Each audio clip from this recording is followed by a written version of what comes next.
Primeiro ano acaba nós um par mais,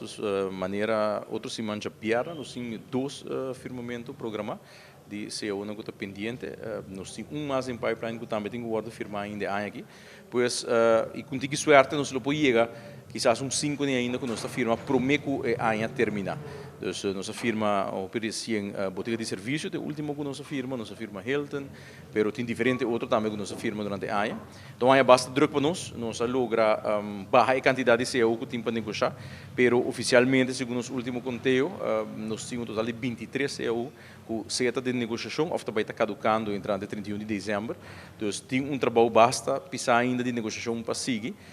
qual nos lo faz também e nós está espera e nossa confidência também que nos lo saca resultado positivo. Dia foco de FTA, tanto aqui igual está para outro ano, tá formação de nos delegados. Nós temos diferentes programas de formação que estão tomando lugar agora aqui tanto localmente como internacionalmente. Dus, entre outros, planos de formação que trata a legislação laboral, mas também outro aspecto sindical, negociação, etc., organização mesmo de sindicato. O programa nita sigue, ano passado nós alocamos total de 175 mil florins para esse e ano aqui nós vamos alocar fundo, e fundo um pouco menos, como que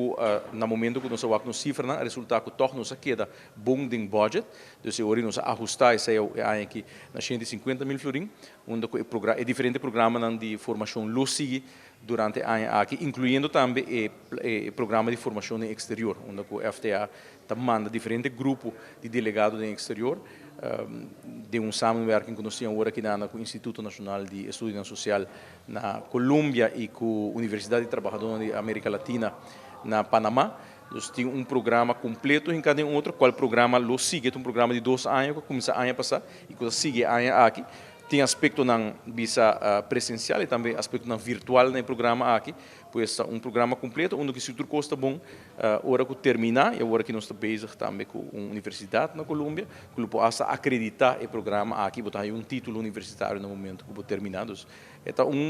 programa está ganhando um positivo, nós estamos viajando outro semana para line-up tudo o que tem que estar o programa de outro ano, pois nós esperamos que o ano abre a trove e los continua a trove